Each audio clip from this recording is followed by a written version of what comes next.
20 kilo அரிசி இலவசமா கொடுத்த பிறகு வறுமை ஒளியில அப்படின்றதால காட்டுது அந்த காலை உணவு திட்டம்ன்றதே காலை சமைச்சு போட முடியலன்றதால கொடுக்குறாங்க. அதுக்காண்டி தான் கொடுக்குறாங்க. காலையில சமைச்சு போட முடியலன்னு நம்ம சொல்ல முடியாது. காமராஜர் கொண்டு வரும்போது பள்ளிக்கு மாணவர்கள் போக முடியல, வறுமையில இருக்காங்க காலகட்டத்தை கொண்டு வந்தாரு. ஆனா திமுக ஆட்சி கிட்டத்தட்ட 52 ஆண்டுகள் திமுக ஆட்சி இருக்காங்க. இந்த காலகட்டத்திலையும் காலை உணவு திட்டம் போடுறாங்க. ஒரு சிறப்பான ஆட்சின்றது இல்ல எப்பவுமே நீங்க பாத்தீங்கன்னா ஒரு சமூகத்துல ஒரு வளர்ச்சிங்கிறது படிப்படியா தான் வரும். நீங்க ஒரு குறிப்பிட்ட சதவீதம் பேர் மிடில் கிளாஸ்ல இருந்து அப்பர் மிடில் கிளாஸ் போவாங்க. அதே மாதிரி லோயர் மிடில் கிளாஸ்ல இருந்து மிடில் கிளாஸ்க்கு வருவாங்க. அப்புறம் புவர் கிளாஸ்ல இருந்து லோயர் மிடில் கிளாஸ்க்கு வருவாங்க. இப்படிதான் வறுமையை கட்டங்கட்டமா தான் உலகெங்கும் எல்லா நாடுகளையும் ஒழிக்க முடியும். தமிழ்நாட்டை பொறுத்த வரைக்கும் நிறைய சிறப்பான வறுமை ஒழிப்பு திட்டங்களை நம்ம செஞ்சிருக்கோம். பட் இன்னும் கொஞ்சம் வறுமை இருக்கு. நெக்ஸ்ட் ஒரு அடுத்த 5 ஆண்டு காலம் இதே மாதிரி ஒரு சிறப்பான ஆட்சி இருந்ததுன்னா அதுவும் முழுக்க ஒழிக்கப்படும் நான் நினைக்கிறேன். காங்கிரஸ் கட்சி கூடுதல் தொகுதிகள் வேண்டும், ஆட்சியில பங்கு வேணும்னு கேட்டீங்க. கூடுதல் தொகுதிகள் கிடைச்சிருச்சு, ஆட்சியில பங்குன்றதை கைவிட்டோமா? இல்ல எந்த அரசியல் கட்சியுமே தன்னுடைய நிலைப்பாடுன்னு ஒண்ணு இருக்கும்ல, அதுக்கு அந்த நிலைப்பாட்டை கொண்டிருக்கிறதுக்கான அரசியல் கட்சிக்கு ஒரு உரிமை இருக்கு நான் நினைக்கிறேன். அதற்கான ஒரு காலம் இருக்கு. எந்த ஒரு நிலைப்பாட்டை ஒரு கையிட வேண்டிய தேவை எங்களுக்கு என்ன இருக்கு? அது ஒண்ணு பெரிய குற்றம் கிடையாது இல்ல. சோ அதற்கான ஒரு காலம் இருக்கு.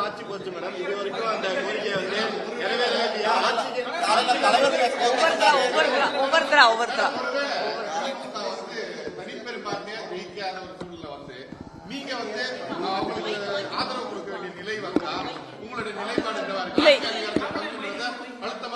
என்னை பொறுத்த வரைக்கும் இந்த தேர்தலில் இந்தியா கூட்டணி மகத்தான வெற்றி பெறும்.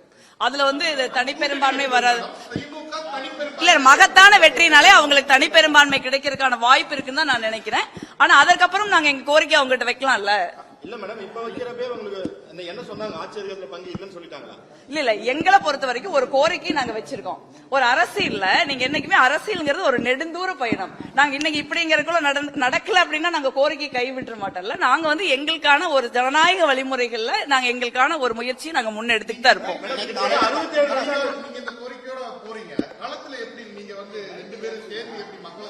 இல்ல இதுல எந்த பிரச்சனையும் இல்லையே. நாங்க ஒரு 22 ஆண்டு கால கூட்டணி, ஒரு ஆல் வெதர் கூட்டணின்னு சொல்லலாம். ஒவ்வொரு கட்சி, காங்கிரஸ் கட்சியுடைய கடினமான காலகட்டத்தில் திமுக கூட இருந்திருக்காங்க. திமுக கட்சியினுடைய கடினமான காலகட்டத்தில் நாங்க கூட்டணியில இருந்திருக்கோம்.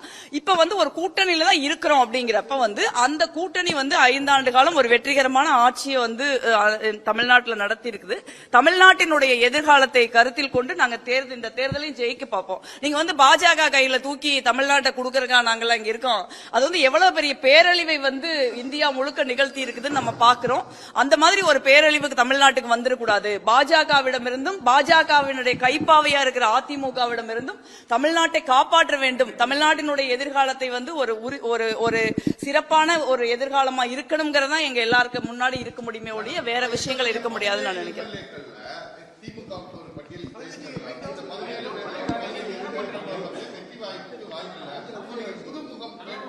இல்ல நாளைக்கு காலையில தமிழ்நாடு காங்கிரஸ் கமிட்டியுடைய தேர்தல் பிரதேச காங்கிரஸ் கமிட்டியோட கூட்டம் நடக்க இருக்கு. தமிழ்நாடு காங்கிரஸ் கமிட்டி தலைவர் அவர்கள் தலைமையில அது குறித்த விஷயங்கள் அந்த கூட்டத்துல தான் பேச முடியும், ஊடகங்கள்ல பேச முடியாது. 10 எம்பிக்கள் மீதான சஸ்பெண்ட் உத்தரவு ரத்து பண்ணிருக்காங்க. அதை எப்படி பாக்குறீங்க?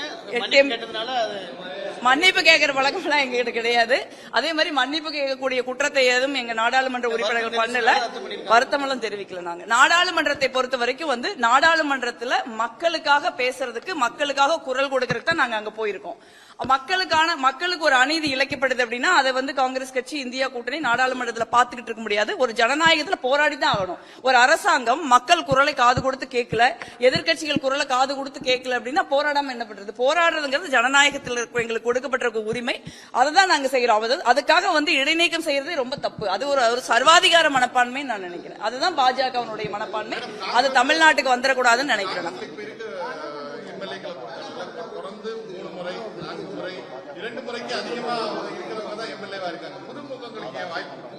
இல்ல ஒரு விஷயம் காங்கிரஸ் கட்சி கூட்டணியில் இருக்கிறதுனால நாங்க குறைவான தொகுதிகளில் தான் போட்டியிட முடியுது.